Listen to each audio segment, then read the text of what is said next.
Prepare to meet thy dome. First of all, that entrance is going to hopefully look like this in a few minutes. So let's sneak up on the team to see what they're up to today. Well, what they really should be doing is working hard to make this eventually look like this, and when it's dried up, it will look a little bit like this. But before we get too far ahead of ourselves, let's backtrack a little bit. Remember when we filled in the gap at the end of the dome and placed the cardinal bale above the door? Well, in the same way as we had been doing before, we now fill in the gaps and give a nice smooth coat to the entire structure. Once it's dry, it'll look really good, but we stay a little bit shy in our depth so that we don't go over the top of the poles. This is because more layers are to follow and we want to have them nice and smooth. One triangle at a time and no rush. Speaking of triangles, the side of the wall is done as well, all around the dome, and as you'll notice in the center, there's a small horizontal band of metal. This is to attach the electrical outlet to. Once it's on and mudded in, it will look like this with the wires protruding, ready for the next stage. Other applications are the lights. These are covered over so that they don't get dirty, get their first coat, and before long covered with a beautiful looking second coat. And that's pretty much final. Outside we have the fuse box ready, and the happiest man in the planet right now is Sparky, because he can feed the wire to his friend inside and we're ready to go. The rest of the dome, all the nooks and crannies are filled in nicely and smoothed out, because one of the first jobs we have to pay attention to is the nexus between the chords of the geodesic dome. Now, these are not so easy to do as the circle has to be accurate, so we make a template. This is made out of wood and then nailed in to the side of the dome, after which it's carefully filled in with a special kind of mud, and as hard as it may be working overhead, if it's successful, the template is very carefully removed. Oh, not bad at all. And there we end up with something that looks like this before it's cured. Once it's dried and cleaned up, it'll look very much like this. But pay attention to the center. These are the roofs and these are the peripheral ones. Remember the welding wires attachment that we did with the chain? This is for our important goodies like naughty roommates, hammocks and dogs. The next job to be done was to cover up the walls from the bottom up, and here we can see how the conduits are covered once again in that minimum 2 centimeter cover. The walls covered all the way up to what would be for most people waist level.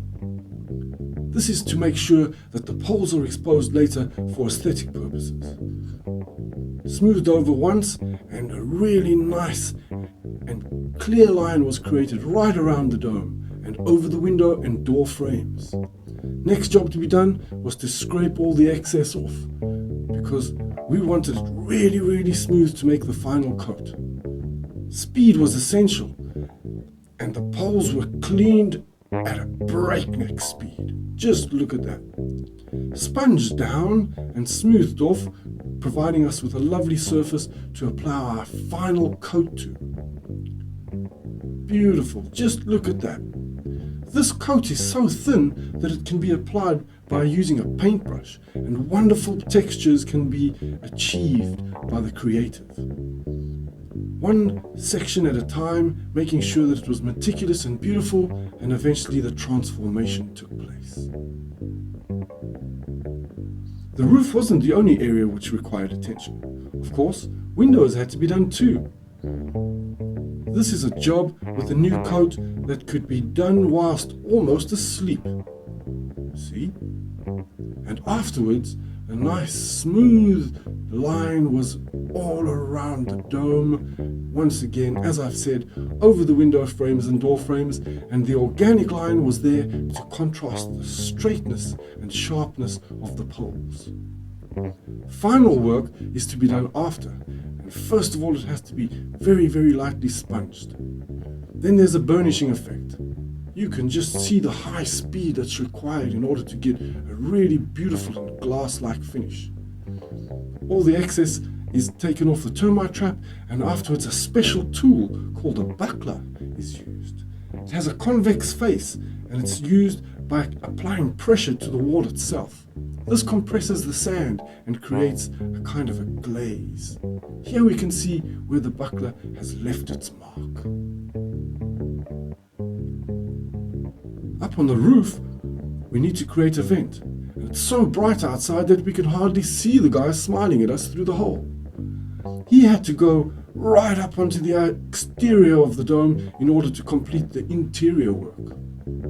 The dome next door, however, had also been coming along, although one or two phases behind. And here we got a beautiful shot of some very, very nice detail work.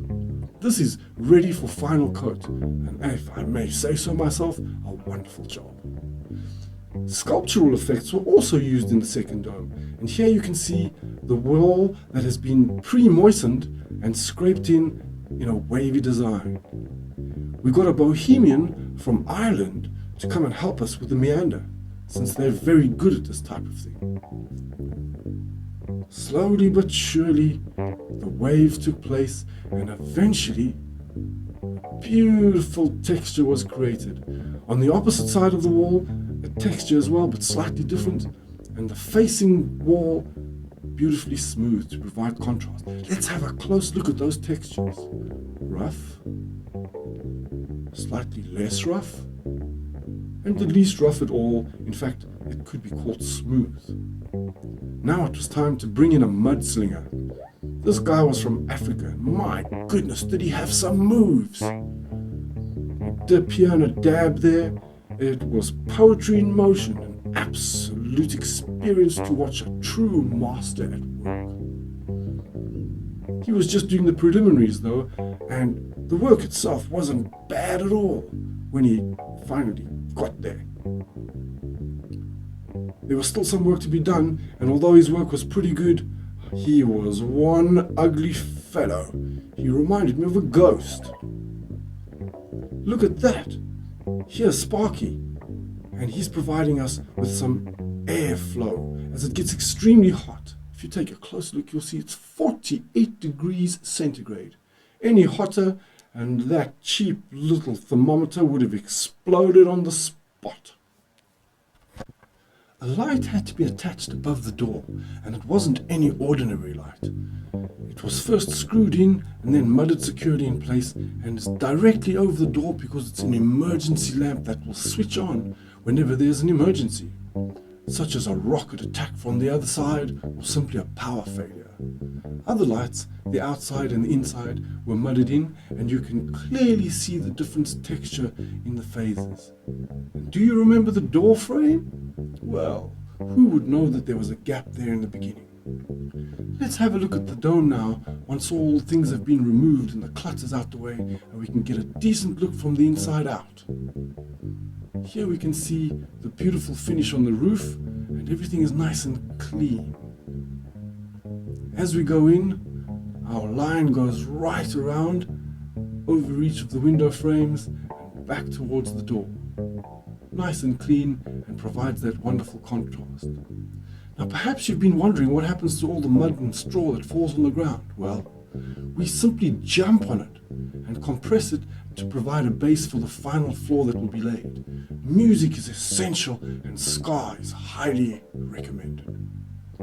Other things, like the air intakes, are very, very neatly mudded in, and we'll later get a net to keep out those nasty bugs. Everywhere there are slight and subtle changes in texture. Although the dome itself is pretty simple, these changes provide a wonderful contrast for the people that will be living in them. It won't be long, after all the things are clean, that somebody will make a home out of a dome. But what about the crew? That's right, you guessed it. They're heavily engaged in conversation and absolutely enthusiastic about approaching the next and final stage.